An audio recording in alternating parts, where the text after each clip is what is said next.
नमस्कार, खबर भारत देख रहे हैं आप। मैं हूं आपके साथ राखी और हमारे खास कार्यक्रम उड़ान में आप सभी का स्वागत है। ये हमारा खास कार्यक्रम होता है, हम एक ऐसी शख्सियत से मुलाकात करते हैं जिन्होंने अपने लाइफ में एक बहुत स्ट्रगल के बाद एक अचीवमेंट को हासिल किया है। देखिए, और हम सब होते हैं अपने लाइफ में एक सोच कर आगे बढ़ते हैं कि हमें क्या करना है। बहुत लोग सक्सेस होते हैं, बहुत लोग सक्सेस नहीं होते, लेकिन एक बात है, कड़ी मेहनत यदि आप करते हैं तो सफलता आपको ज़रूर मिलती है। और बहुत सारी ऐसी सिचुएशन में हमने बहुत सारे अपने इस खास कार्यक्रम में ऐसे लोगों से हम मिले हैं जो कहीं ना कहीं शायद उनको भी एक टाइम कभी ऐसा लगा कि हम कैसे कर पाएंगे, कैसे होगा, लेकिन हार नहीं मानी है। और इसीलिए हम उन शख्सियत को अपने इस खास प्रोग्राम में बुलाते हैं। तो आज उड़ान में हमारे साथ केवीएस चौधरी कौलसानी जी हैं, जो कि आईएएस ऑफिसर हैं और नगर निगम कमिश्नर भी हैं। सबसे पहले तो बहुत स्वागत केवीएस चौधरी जी हमारे इस खास प्रोग्राम में जुड़ने के लिए। और मैं सबसे पहले तो यही जानना चाहूँगी कि आज इस मुकाम तक आप पहुँचे, कैसा लगता है और कितनी मेहनत है इसके पीछे? जनरली पब्लिक सर्विस में काम करना या आईएएस एग्जाम के लिए प्रिपेयर करने के लिए काफ़ी मैंने टाइम टेकिंग तो है। जैसे जनरली मान लीजिए जब मैंने एग्जाम के लिए प्रिपेयर करना चालू किया था उस समय कम से कम मतलब ये तो जानकारी तो लग गई, समझ में आ गया कि मतलब एटलीस्ट 2 इयर्स की कंटिन्यूस एफर्ट या कंटिन्यूस पढ़ाई की ज़रूरत है। उसके बिना मैंने एग्ज़ाम मतलब निकालना आसान नहीं है। तो एक बार फिर उसको समझने के बाद फिर कंप्लीटली बाकी सब चीज़ भूलकर परीक्षा के लिए ही मैंने पूरा का पूरा टाइम दिया था। तो फर्स्ट अटेम्प्ट में मुझे 268 रैंक आया था, मुझे इनकम टैक्स मिला था, Indian revenue service income tax मिला था। लेकिन मैं डायरेक्टली पब्लिक से जुड़कर जो काम करना चाह रहा था या मतलब जो डायरेक्टली पब्लिक सर्विस के संबंध में, तो मुझे हमेशा मन इंटरेस्ट था कि आईएएस में ही आना चाहिए। तो वापस फिर मैं इंटरेस्ट बिना लूज किया गया। तो मुझे लगा कि मतलब अब इतना दूर तक आके अब रुकना नहीं चाहिए, वापस फिर कंप्लीटली और फोकस होकर काम करेंगे और बेहतर करेंगे तो आ सकता है। तो मैं फिर वापस दोबारा फिर प्रिपेयर करना चालू किया और साथ में मैं लगातार जो मैं और इम्प्रूव कर सकता हूँ, मैं जो बेटर कर सकता हूँ करने के लिए काम किया था। मुझे सेकंड टाइम मुझे 26 रैंक आया था और मुझे आईएएस मिल पाया था। बिल्कुल। अच्छा, प्रॉपर आप कहाँ से हैं और इस चीज़ के लिए पहले से ही माइंडसेट था कि हमें आईएएस ही बनना है, इसी प्रोफेशन में जाना है या कुछ और? बचपन से इस प्रकार का कोई मैंने आइडिया नहीं था कि मतलब आईएएस ही बनना है। मैं आंध्र प्रदेश का रहने वाला हूँ। मेरा गांव आंध्र प्रदेश जिला में गुंटूर डिस्ट्रिक्ट में है, आंध्र प्रदेश स्टेट में। और हमारा गांव में एक स्कूल है जो मेरी ग्रैंडफादर ने स्टार्ट किया था। तो मेरी मम्मी पापा सभी लोग वहीं पे स्कूल में ही काम करते हैं। मैं भी मेरा स्कूल में ही 12वीं तक पढ़ाई किया हूँ मैं। और उसके बाद मैं हैदराबाद में बीकॉम ऑनर्स पढ़ा हूँ। उसके बाद मैं गुजरात में आनंद के नाम पे एक जगह है, उधर में इंस्टीट्यूट ऑफ रूरल मैनेजमेंट आनंद है। आनंद को सभी लोग अमूल के मैंने बारे में जानते हैं। अमूल की मैंने जो स्टार्टिंग आनंद से ही हुई थी। तो मैं इरमा में मैं पीजीडीआरएम पढ़ा था, post graduate diploma in rural management. उसके बाद मैं मध्य प्रदेश में ही 4 साल एक एनजीओ में काम किया था, प्रधान उसका संस्था का नाम है, जिसमें मैं होशंगाबाद में केसला ब्लॉक में और टीकमगढ़ जिला में जतारा ब्लॉक में उधर मैं काम किया था। उसके बाद मुझे लगा कि मतलब आईएएस के थ्रू और ज़्यादा काम कर सकते हैं, ज़्यादा लोगों के साथ काम कर सकते हैं। फिर मैं दिल्ली में प्रिपरेशन के लिए दिल्ली गया था मैं। तो दिल्ली में 2 साल प्रिपेयर करके उसके बाद मैं वापस मध्य प्रदेश कैडर में इधर काम कर रहा हूँ। बिल्कुल। चलिए, शुरू से कहते हैं इस मुकाम तक पहुंचने के लिए फैमिली सपोर्ट होता है और कोई ऐसा व्यक्ति भी होता है जिसका बहुत सपोर्ट होता है, हम यहाँ तक पहुँचते हैं। आपके साथ ऐसा किसका सपोर्ट सबसे ज़्यादा रहा? जी सर, मेरी माता जी और पिताजी हैं, तो वो लोग मतलब हमेशा सपोर्ट करते रहे। जब मान लीजिए मैं इरमा में पढ़ाई करने के बाद जब मैं मध्य प्रदेश में काम करने के लिए मैंने चॉइस लिया, उस समय मुझे उन्होंने सपोर्ट किया था। फिर बाद में जब मैं दिल्ली प्रिपेयर करने गया था, मेरी मदर मेरे साथ आई थी, उधर मेरे साथ रहते हुए मुझे सपोर्ट किया।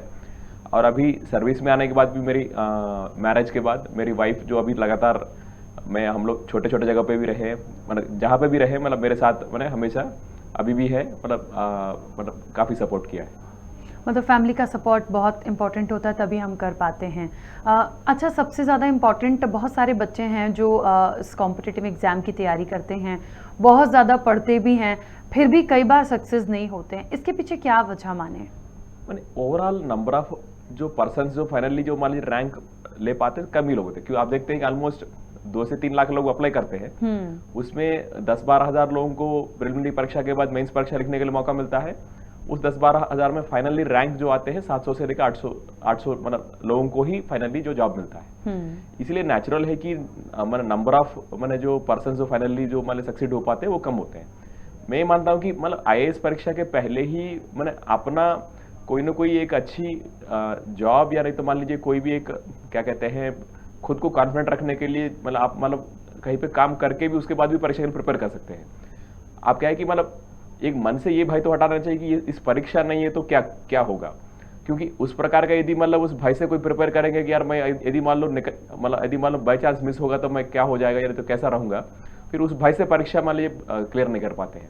तो ऑलरेडी आप ऐसा कहीं पे अच्छी जगह पर आपने पढ़ाई कर लिया, आपको कोई डर नहीं कि मतलब मैं अल्टरनेटिव मेरे पास करियर है, मैं काम कर लूंगा, तो एक बार मन से उस प्रकार का डर हट जाएगी तो फिर पूर्णतः फुल टाइम इसके लिए समय दे सकते हैं और समय देकर प्रिपेयर कर सकते हैं, फिर मतलब अच्छे से सफल हो सकते हैं। आपकी पहली पोस्टिंग कहाँ हुई थी? मैं इधर मैं सर्विस में आने के बाद मैं फर्स्ट इंदौर में मैं असिस्टेंट कलेक्टर के रूप में ट्रेनिंग में था। उधर मैं महू में 6 महीना में एसडीएम के रूप में काम किया। उसके बाद सतना जिला में मैहर में मैं 1 साल एसडीएम के रूप में काम किया था। उस समय 2013 का विधानसभा निर्वाचन में रिटर्निंग ऑफिसर के रूप में और 2014 का जो लोकसभा निर्वाचन था उसमें असिस्टेंट रिटर्निंग ऑफिसर के रूप में काम किया था। उसके बाद मैं अनूपपुर जिला में जिला पंचायत सीईओ के रूप में 3 साल काम किया था। उसके बाद मैं अशोकनगर में थोड़ा समय के लिए कलेक्टर था, मैं कटनी में कलेक्टर था और सिंगरौली में भी मैं कलेक्टर था उसके बाद, और अभी मैं भोपाल नगर निगम में कमिश्नर रूप में काम कर रहा हूँ। बिल्कुल। अच्छा, कहते हैं कि शुरू से अभी तक एक संघर्ष होता है, मेहनत भी होती है। जब हम उस एग्ज़ाम को क्लियर करते हैं और जब हमें पोस्टिंग मिलती है, उस ड्यूरेशन में भी जब हम काम करते हैं, जिन लोगों के साथ जाते हैं, तो निश्चित तौर पर हमारे को सीनियर्स भी हमें मिलते हैं। जब आपकी पहली पोस्टिंग थी और जब आपने अपना काम को शुरू किया, तब ऐसे कोई अनुभव आपके थोड़ा सा, क्योंकि हमने देखा, देखिए उतार चढ़ाव वहाँ भी होते हैं, सीनियर्स भी होते हैं जो हमें सपोर्ट भी करते हैं। कई बार ऐसा होता है कि हम बहुत सक्सेस हैं बट लोग लेग पुलिंग भी होती है, लोग नहीं देख सकते हैं आपकी सफलता को। तो क्योंकि आप ऑलरेडी इतना अचीव करके आए हैं, लेकिन फिर भी और आगे स्टेप बाय स्टेप बढ़ने के लिए कभी इस तरह के अनुभव हुए या किसी ने उस ड्यूरेशन में कभी सपोर्ट किया? नहीं, लगातार मतलब मेरे मैंने अच्छी मतलब रही कि मतलब जो सीनियर्स मतलब मुझे मतलब मिले काम करने, मतलब मैं जिनके अंडर काम किया हूँ उन लोगों ने काफ़ी अच्छा मतलब सपोर्ट किया। जैसे मैं जब इंदौर में मैं महू में एसडीएम के रूप में काम कर रहा था, आकाश त्रिपाठी सर कलेक्टर थे, सो उन्होंने मुझे मौका भी दिया अच्छा से। मैंने जो फर्स्ट टाइम जो मैंने कई बार नई जगह पे नई मतलब फर्स्ट जॉब के रूप में जब काम करते हैं, गवर्नमेंट सिस्टम में काम करते हैं, जो कई चीज़ समझ नहीं पाते थे उसको मैंने उन्होंने बहुत अच्छा से एक्सप्लेन किया, मुझे बताया। उनकी मैं डेफिनेटली मतलब काफ़ी मैं उनको मैं धन्यवाद देना चाहता हूँ। उसके बाद जब मैं अनूपपुर में सीईओ जिला पंचायत रूप में काम कर रहा था, उस समय मेरे कलेक्टर नंद कुमार सर थे। तो नंद कुमार सर ने फर्स्ट 2 महीनों में ही मुझे इतना अच्छा से उन्होंने हम लोग कैसा फाइल्स को अप्रोच करते हैं, कैसा काम के प्रति अपना एटीट्यूड कैसा होना चाहिए, उसको उन्होंने बहुत ही अच्छे से मैंने हेल्प किया, बताया। तो इस प्रकार हर जगह पर जो सीनियर्स मतलब मेरे पहले जो काम किया या नहीं तो मतलब मेरे मतलब मैं जिनके अंडर काम किया था उन लोग गाइडेंस रहा। और इसीलिए अभी भी मैंने जो लोग मेरे जैसे अभी मैं इधर भोपाल में काम कर रहा हूँ, मेरे साथ जैसे कलेक्टर सर है, अविनाश लवनिया सर है, डिविजनल कमिश्नर सर के रूप में कविंद्र गियावत सर है जो हमारा प्रशासक है, और डीआईजी सर है, इरशाद वली सर है, और या जो अर्बन कमिश्नर निकुंज श्रीवास्तव सर है, या PS sir Manish Singh sir है। कई बार जब कोई ऐसा कन्फ्यूजन है, कोई ऐसा कोई दिक्कत है, कोई विषय है, मैं मतलब उनसे फ्रीली बात कर पाता हूँ और वो सब लोग मुझे अच्छे से गाइड किया, इस कारण ही मैं काम कर पा रहा हूँ और परफॉर्म कर पा रहा हूँ। बिल्कुल। क्या आगे का प्लान है? मतलब आपको लगता है इतनी चीज़ें और इतनी चीज़ों के बाद कई बार होता है हम एक लेवल पे चाहते हैं कि आज मुझे यहाँ जाकर स्टॉप होना है, ऐसा है, या हमेशा चाहते हैं कि बदलाव होता रहे और आगे बढ़ते रहें?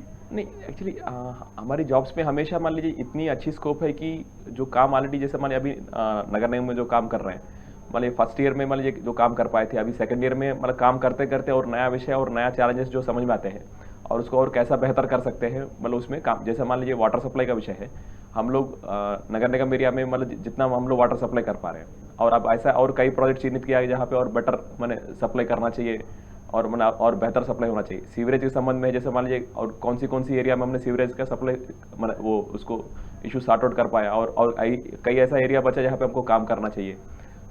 ऐसा काम करते करते हर जगह पर ऐसा नई माने चैलेंजेस और नई माने जो एरिया जो निकलता है उस पर काम करने के लिए बहुत मतलब स्कोप मिलता है। और उसको सीखते सीखते भी कई अनुभव ऐसे रहते हैं, जैसे मान लो पहला साल में जो अनुभव रहा वो सेकंड ईयर में काम करने के लिए बहुत अच्छे होते हैं, जिसे हम लोग बेटर कर सकते हैं। अच्छा, इन तमाम चीज़ों के अलावा कोई हॉबी आपकी जो आपको काम से अलग रख के, जिस चीज़ का आपको बहुत ज़्यादा शौक हो और आपको अच्छा लगता हो? मैं मॉर्निंग एक्सरसाइज जो मेरे लिए है, मान लीजिए आप हॉबी का है या नहीं तो मान लीजिए हैबिट का है, वो मेरे लिए बहुत ही हेल्पफुल है। और वो एक घंटा है जो अच्छा से जो एक क्या कहते हैं बॉडी को पूरा का पूरा एनर्जी देने के लिए और रिफ्रेश होने के लिए और पूरी दिन भर के लिए एक कई बार जो नया नया आइडिया है, नया थॉट है, नया काम है, वो मतलब अच्छे से याद आता है। सो मैं उसको मैं मतलब जनरली मिस नहीं करता हूँ। मैं पर डे जो 1 आवर ये वॉकिंग के रूप में हो या नहीं तो मान लीजिए रनिंग है या एक्सरसाइज के रूप में है, उस 1 आवर की एक्सरसाइज मेरे लिए बहुत ही एनर्जेटिक रहता है और उससे मतलब मैं लगातार उस प्रकार की मतलब एनर्जी के साथ काम कर पाता हूँ। काम से कभी थोड़ा सा समय मिलता हो तो किन चीज़ों में ज़्यादा अच्छा लगता है? जैसे बहुत सारे लोगों की कुछ हॉबीज़ होती हैं, किसी को म्यूज़िक पसंद है, किसी को बुक्स पढ़ना पसंद है, किसी को स्पोर्ट्स पसंद है, तो इस तरह की कोई चीज़ें? मेरी बिटिया 7 साल की है और मैं भी जितना टाइम देना चाहिए तो टाइम नहीं दे पाता हूँ। तो यदि मतलब थोड़ी सी भी टाइम मिलता है, मैं प्रेफर करता हूँ कि मेरी वाइफ और बिटिया के साथ टाइम दूँ। और वो हमेशा मान लीजिए वो जैसे जब नई चीज़ पूछती है, नया विषयों के बारे में पूछती है, कोई एनिमल्स के बारे में, वर्ड्स के बारे में या नया कोई किताबों के बारे में, तो मैं उससे मतलब अच्छा आनंद तो नहीं और बेटर नहीं रहता है। तो मैं मेरी फैमिली के साथ टाइम देने के लिए मैं ट्राई करता हूँ। बिल्कुल। अच्छा, कोविड के टाइम पे भी आप कमिश्नर थे, कैसा बड़ा टास्क था वो उन सब तमाम चीज़ों को हैंडल करना और तमाम चीज़ों को, क्योंकि बहुत पैनिक स्थिति भी हमने देखी हैं। अब तो काफ़ी कंट्रोल हुआ है, पूरी तरह से नहीं गया, बट फिर भी पहले से बहुत अच्छी कंडीशंस में हम सब हैं। नगर निगम में काफ़ी बड़ा चैलेंज ये था कि कोविड के कारण हमारे साथ कोई काम नहीं था जो हम लोग छोड़ सकते हैं या नहीं तो मान लीजिए रुक सकते हैं। साफ सफाई की बात हो या नहीं तो वाटर सप्लाई की बात है या सीवरेज संबंधित विषय है या गार्डन्स है या कोई भी विषय था, हम लोग कोविड के कारण काम मतलब हमारा बढ़ गया था। कोई ऐसा कोई चीज़ नहीं था हम जो छोड़ सकते थे। उस कारण सबसे चैलेंजिंग रहा कि लोगों का मूवमेंट रिस्ट्रिक्ट होते हुए भी हम लोगों को लेकिन पूरी की पूरी शहर में साफ सफाई की व्यवस्था, हर सभी घरों से कचरा कलेक्ट करना, रोड्स की साफ सफाई हो या पब्लिक प्लेस की साफ सफाई हो, वाटर सप्लाई है जो मतलब कभी रुक नहीं सकता है, कोई शहर की मैंने जो लाइफ लाइन है, तो वाटर सप्लाई सिस्टम लगातार मैंने कहीं बंद ना हो, सभी हमारे वाटर ट्रीटमेंट प्लांट्स हो या सभी वो चैलेंज मतलब चालू स्थिति में रहे। और सेकंड वे में काफ़ी बड़ा चैलेंज था जब ज़्यादा संख्या में मृत व्यक्ति मतलब मृत्यु हुए थे, तो उस समय शववाहन की व्यवस्था हो या क्रेमेटोरियम में शमशान घाट में व्यवस्था उनको मतलब देखने के बारे में हो, या मतलब ऐसा कोई काम नहीं था हम मतलब कम कर सकते थे। मतलब हमारा काम के साथ साथ और नई चैलेंजेस और नई काम भी हम लोगों को काफ़ी करना पड़ा। जैसा जो व्यक्ति क्वारंटाइन थे उनके घरों पर निगरानी रखना, उनको माने उनको बताना कि उनको घर के अंदर रहना है। जो क्वारंटाइन सेंटर का संचालन हुआ था उधर जो सिटीजन या मतलब जो पेशेंट रुके थे उनकी खाना, उनकी देखरेख, मतलब उधर की डॉक्टर मतलब है या नहीं है, ऐसा नॉर्मल काम के साथ साथ हम लोगों को कोविड में काफ़ी ऐसा चीज़ करना पड़ा जो मतलब एक्स्ट्रा काम था लेकिन काफ़ी चैलेंजिंग था। एक तरफ ये भी बड़ा चैलेंजिंग रहा कि कोविड के कारण हम लोगों का रेवेन्यू भी रुक गया था, क्योंकि हम लोग नॉर्मल रूप से हम लोग रेवेन्यू कलेक्ट नहीं कर पा रहे थे और काम तो कोई रुक नहीं सकता था। सो उस चैलेंज भी रहा। अब मतलब धीरे धीरे नॉर्मल होकर माने स्थिति नॉर्मल होके हम लोग रेवेन्यू कलेक्शन के दृष्टिकोण से यानी तो मतलब काम के दृष्टिकोण से अब नॉर्मल काम कर पा रहे हैं, और जो कई प्रोजेक्ट जो रुक गए थे मतलब वापस उसको एक गति आके पर काम चलने लगा है। अच्छा, अभी भी ये देखा जा रहा है कि हालांकि बहुत ज़्यादा पैनिक स्थितियां नहीं है, काफ़ी कुछ कंट्रोल हुआ है और उस कोविड ने बहुत सारी सीख दी थी हम सभी को। फिर भी अभी अचानक से ऐसी खबरें आ जाती हैं कि कुछ केसेस बढ़ रहे हैं या वापस से तमाम चीज़ें हो रही है। थर्ड वेव की बातें हमने बहुत सुनी थी। तो कितना अटेंशन हमेशा इन चीज़ों के लिए एक रखा जाता है, प्रिपरेशन रहती है? ये बिल्कुल रहना चाहिए, अपन को अलर्ट रहना चाहिए और लगातार केसेस को देखते रहना चाहिए। अब जैसा जो अपना हाथ में है वैक्सीनेशन है, सेकेंड वेव में भी मतलब ये अच्छा साबित हुआ कि वैक्सीनेशन होने से मतलब जो उसका प्रभाव कम रहा और माने मृत्यु भी मतलब बहुत कम हुआ जिन लोगों ने वैक्सीन लिया था, बहुत ही रेयर थे। सो अब जब फर्स्ट डोज तो ऑलमोस्ट कंप्लीट हो गया भोपाल नगर में, लेकिन सेकंड डोज मतलब 59% 60% हम लोग पहुंच रहे हैं। सो अब यही है कि जो बचे हुए लोग हैं उनको मतलब बिना रुका हुआ उनको सेकंड डोज कर लेना चाहिए। अभी भी काफी गैप है, जिन लोगों ने फर्स्ट डोज ले लिया लेकिन उनका टाइम आ गया, लेकिन सेकंड डोज के लिए मतलब कुछ लोग मतलब अभी आगे नहीं आए। उन सबसे भी मेरा यही आग्रह है कि आप मतलब ये किसी वेट नहीं करना है कि कोई स्थिति फिर मान लीजिए कुछ बिगड़ती है ना उसके बाद फिर मैंने वैक्सीनेशन कराना है, क्योंकि ये दिखा दिया कि वैक्सीनेशन ही माने कोविड के खिलाफ सबसे बड़ा अच्छा हथियार है। सो लोगों को रुकना नहीं चाहिए। और केसेस जो है मैंने बहुत अच्छा से वो एक ट्रेंड और एक इंडिकेशन दे देते हैं।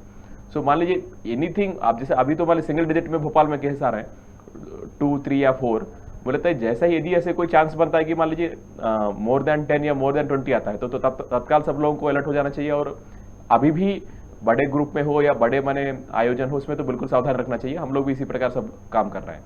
बिल्कुल। अच्छा, जैसे कि इतनी तमाम चीज़ें होती हैं, इसको मैनेज करना कितना मतलब मुश्किल होता है, क्योंकि जवाबदारियां भी होती हैं। देखिए, एक तो कहा ना, वो शुरू से वो जो एक संघर्ष है, मेहनत है। आईएएस का एग्ज़ाम क्लियर करना ही छोटी सी बात नहीं होती है। देखिए, उसमें भी कहीं ना कहीं मेहनत है, वर्क हार्ड होता है आपका, फिर आपका लक भी होता है। उन चीज़ों को क्लियर करके आपको पोस्टिंग मिलती है। उसके बाद जैसा कि आपने बोला कि बहुत सारी जगह पोस्टेड हुए, सेकंड बार भी आपने उन चीज़ों को एग्ज़ाम की वो तमाम चीज़ें की, फिर आपको वो चीज़ें मिली। तो कहीं ना कहीं ठान लेना किसी चीज़ को कि हमें यहाँ तक पहुँचना है लाइफ में, मतलब हाँ, ऐसे कोई, ये तो जर्नी है, ये कहीं पे ऐसा कोई डेस्टिनेशन मान लीजिए एक कोई फाइनल नहीं होता है। और नई रेस्पॉन्सिबिलिटी, नई काम करते करते और नया चीज़ ऐसा और कहीं निकलता है जो करते करते करते और बेटर कर सकते हैं। मान लीजिए इधर कमिश्नर के रूप में भी मान लीजिए मैं मतलब पहला 1 साल में जैसा जो काम कर पाए थे, अब और ऐसा कई उसमें बेटर कर सकते हैं और अच्छा कर सकते हैं। ऐसा कई पॉइंट है जो हमको लगातार काम करना है। सो ये तो इस प्रकार की कंटिन्यूस जर्नी है कि ऐसे कहीं पे हम लोग कोई दिन रुक के ऐसी कोई मान लीजिए जर्नी खत्म नहीं होता है। ये तो मतलब जर्नी ऐसी है कि काम करते करते उस जर्नी को एंजॉय करते हुए काम करेंगे तो आगे और भी कई नया टारगेट है, नया मतलब बेटर हो सकता है, मतलब नया प्रोजेक्ट है, नया काम है और बेटर करने के लिए हमेशा स्कोप बची हुई है। तो इसको इस आनंद को लेते हुए काम करते चलेंगे तो मतलब अच्छा लगता है और बेटर करने के लिए प्रेरणा मिलता है। बिल्कुल। अच्छा, एक चीज़ आपने अभी शुरुआत में कही थी कि पब्लिक से जुड़ा हुआ कि आप कितना उनके लिए कर सकते हैं, वो आपको पसंद था। आगे और क्या सोचा है? मतलब अभी क्योंकि आप नगर निगम कमिश्नर भी हैं, आगे एक ऐसा कोई प्लान या ऐसा कुछ सोचा हो कि नहीं इस जगह पे जाना है? अभी नगर निगम में ही इतनी ऐसे चीज़ें हैं जो मैंने डायरेक्टली पब्लिक से हम लोग जुड़ के काम करते हैं और पब्लिक सर्विसेज में हम लोग मतलब एकदम सीधे जुड़े हुए हैं। मान लीजिए जैसे अब इसी में हम लोग मतलब यही काम कर रहे हैं, हम लोग कैसा और बेहतर कर सकते हैं। मान लीजिए साफ सफाई की व्यवस्था है, उसमें जैसे मान लीजिए गीला कचरा, सूखा कचरा, उसको कैसा प्रोसेसिंग कर सकते हैं, कैसा उसको मैंने बेटर डिस्पोजल हो सकता है। हम लोग इसी दिशा में अभी अक्टूबर 12 तारीख को एनटीपीसी के साथ और एक प्राइवेट कंपनी के साथ अनुबंध किया, जहाँ पे वो लोग सूखा कचरा से चारकोल बनाएंगे जो एनटीपीसी अपना पावर प्लांट में उपयोग करेगा, और गीला कचरा से सीएनजी गैस बनेगा जो गाड़ियों में उपयोग कर सकते हैं। और वाटर सप्लाई में जैसे मतलब अभी जितना सप्लाई हो रहा है उसको और बेटर सप्लाई कैसा हो सकता है, ज़्यादा रिलायबिलिटी, ज़्यादा मतलब टाइम और कैसा बढ़ सकता है। जैसे हम लोग जो नागरिकों को सेवाएं देते हैं, हम लोग बर्थ सर्टिफिकेट इशू करते हैं, डेथ सर्टिफिकेट इशू करते हैं, और उनको कई बार बिल्डिंग परमिशन संबंध में काम है। इनको नागरिकों हम लोग माने कम टाइम में उनको बिना ऑफिस चक्कर मतलब काटना पड़े और हमारे काम है, उनका काम आसानी से कैसा हो सकता है, उनका नामांतरण हम लोग करते हैं। या सेकंड, जैसे हम लोग जो रेवेन्यू कलेक्शन करते हैं, नागरिकों से जो रेवेन्यू लेते हैं, सेवाओं के लिए जो चार्जेस लेते हैं, उनको उनसे बिना तकलीफ और बिना माने परेशानी उनसे कैसा हम लोग राशि कलेक्ट कर सकते हैं। ऐसा कई ऐसे बिंदु है जो हम लोग काम करते करते, और जैसे रोड्स है, हम लोगों को शहर में मान लीजिए सब जगह पे अच्छे रोड बने, जहाँ पे मैंने रिपेयर करना है उसको मतलब प्रॉपरली रिपेयर कर सकें, या और ऐसा कई चीज़ें हम लोग करते करते मतलब अच्छा लगता है और बेटर करने के लिए काफ़ी काम बचा हुआ है। अच्छा, परिवार के अलावा कोई भी एक ऐसा व्यक्ति जो आपका आइडियल हो सकता है, या जिसने आपको हमेशा सपोर्ट किया हो, या जिसने कभी साथ आपका अभी तक इस तक भी छूटा ना हो? वो कोई भी हो सकता है, आपके गुरु हो सकते हैं, आपके बहुत अच्छे मित्र हो सकते हैं, कोई ऐसा व्यक्ति? मैं जनरली मतलब डायरेक्टली तो मैं मतलब मिला नहीं हूँ, लेकिन अब्दुल कलाम जी को हमेशा मैं याद करता हूँ कि वो एक अच्छे साइंटिस्ट के रूप में भी, बाद में मान लीजिए राष्ट्रपति के रूप में काम कर रहे थे, या उन्होंने जो मतलब बताया या मतलब काम किया है, उनकी मैंने सभी काम और उनकी जो मैंने बिहेवियर था, उनकी जो परफॉर्मेंस था, वो हम सब लोगों के लिए सीखने के लिए बहुत बड़ी है। और उनका जो ह्यूमिलिटी था, मैंने बिना कोई एरोगेंस, बिना कोई मैंने कोई गर्व के साथ उन्होंने मतलब हमेशा ये दिखाया कि मतलब कितनी भी सीखे करे, मतलब और कुछ बहुत कुछ बचा हुआ है। वो जब इसरो में थे, या उसके बाद जब मैंने न्यूक्लियर टेस्ट उन्होंने करवाया था अपना डिफेंस सिस्टम के लिए, इतने सारे मैंने रॉकेट्स है, इतने सारा उन्होंने काम किया था, राष्ट्रपति के रूप में उन्होंने उतना काम किया था। उन्होंने आखिरी मतलब वो उन्होंने मतलब दिन तक, बाद में जब वो मतलब राष्ट्रपति के बाद भी उन्होंने इतने सारे बच्चों से बात करते थे, इतने सारे कॉलेज और इंस्टीट्यूशन जाते थे और बात करते थे यार हम लोग मतलब आने वाली मतलब नई पीढ़ी में मतलब किस प्रकार के जॉब आएंगे, बच्चों को कैसा मतलब प्रेरणा लेकर नया जॉब्स को कैसा मतलब काम करना चाहिए।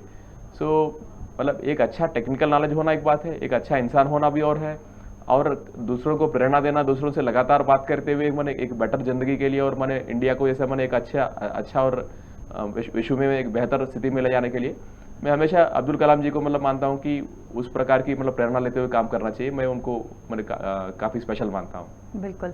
चलते चलते हमारे दर्शकों के लिए और जो स्टूडेंट्स हैं जो इन एग्जाम्स में आना चाहते हैं या कुछ बनना चाहते हैं, उनके लिए क्या कहना चाहेंगे? मैं जो स्टूडेंट्स हैं जो मान लीजिए जो हाई स्कूल में है, हायर सेकेंडरी में है, डिग्री में है, सबसे फर्स्ट मैं बताना चाह रहा हूँ कि आपको अपना पसंद का मान लीजिए जो करियर है उसको चूज़ करना बहुत इंपॉर्टेंट है। मैं कहता हूँ जैसे मान लीजिए 10th क्लास के बाद एक बार मुझे कुछ सीनियर ने बताया था कि चार्टर्ड अकाउंटेंट बहुत अच्छा काम होता है। तो मैं एक बार चार्टर्ड अकाउंटेंट के मतलब ऑफिस में जाकर देखा था, तो वो मतलब बहुत सारे ढेरों फाइल रखे हुए थे, मतलब ऑफिस में काम कर रहे थे। मुझे लगा यार मैं तो ये काम बिल्कुल नहीं करना चाहता हूँ। तो जो बच्चे हैं अभी 10th में है, 12th में है, आपके रिलेटिव्स आपके जो पहचान के हैं, बहुत सारे लोग अपना अपना प्रोफेशन में काम करते हैं। कोई लॉयर है, कोई डॉक्टर है, कोई इंजीनियर है, कोई मतलब ऑफिस में काम करते हैं, टीचर है, बहुत सारे पर अभी जॉब से प्रोफेशन है। आप जरूर पहले आपकी मतलब इच्छा के अनुसार पहले ऑब्जर्व कीजिए, देखिए मतलब कि आपको कौन सी मतलब काम पसंद आएगा और आपको कौन सी मजा आएगा, तो आपको ऑटोमेटिकली उस प्रकार का चॉइस लेने के लिए उसमें हेल्प मिलेगा। एक बार आपने जो सोचा है कि इस प्रकार का मैं करियर में आगे बढ़ना चाहता हूँ, फिर उसमें मतलब फुल टाइम देकर पूरा फोकस के साथ आप काम करेंगे तो अच्छा रिजल्ट मिलेंगे। जो लोग IAS लिखना चाहते हैं, सिविल सर्विस में आना चाहते हैं, मैं उनको भी यही मतलब बताना चाहता हूँ सबसे फर्स्ट आप अपना बेसिक जो ग्रेजुएशन है, जो कोर्स है, क्योंकि कोई भी ग्रेजुएट IAS बन सकता है या मैंने इस सिविल सर्विस एग्जाम लिख सकता है, इंजीनियर भी लिख सकते हैं, डॉक्टर भी लिख सकते हैं, लॉयर भी लिख सकते हैं, अकाउंट मैंने जो CA भी लिख सकते हैं। सो आप अपना पहले करियर में जो आप करना चाहते हैं उसके बारे में आप मैंने क्लैरिटी लेकर उसको अच्छा पढ़ाई कर लीजिए, उसमें एक अच्छा स्थिति में आ जाइए। उसके बाद आपको लगता है कि मैं और इस एग्जाम में लिखना है तो बिल्कुल आप प्रिपेयर कर लीजिए। आपको क्या है कि पहले एक कॉन्फिडेंस रहेगा कि मेरा एक करियर तो मेरा है, मैंने जो मैं कर ही सकता हूँ। इसके अलावा मैं बिना डर, बिना कोई रुका हुआ आप IAS के लिए प्रिपेयर कर सकते हैं, काम कर सकते हैं। बिल्कुल। चलिए KVS चौधरी जी, बहुत शुक्रिया, आप हमारे साथ आए, हमसे बातचीत की और इतनी बातें बताई हैं। और ख़ास तौर पे एक जो बहुत महत्वपूर्ण बात इन्होंने कही कि कहीं ना कहीं जो स्टूडेंट्स हैं, सबसे पहले आपको आपका इंटरेस्ट ऑफ वर्क देखना है कि आपको पसंद क्या है, आप उस चीज़ को करना भी चाहते हैं या नहीं, या आप कैसे फील करेंगे, आपको जाकर उन चीज़ों को देखना समझना होगा। और देखिए, मेहनत सबके पीछे है, मेहनत से ही सफलता मिलती है, तो कभी भी हार नहीं माननी है। आज उड़ान में इतना ही, अगली बार मिलेंगे किसी नई शख्सियत के साथ। दीजिए इजाज़त, नमस्कार।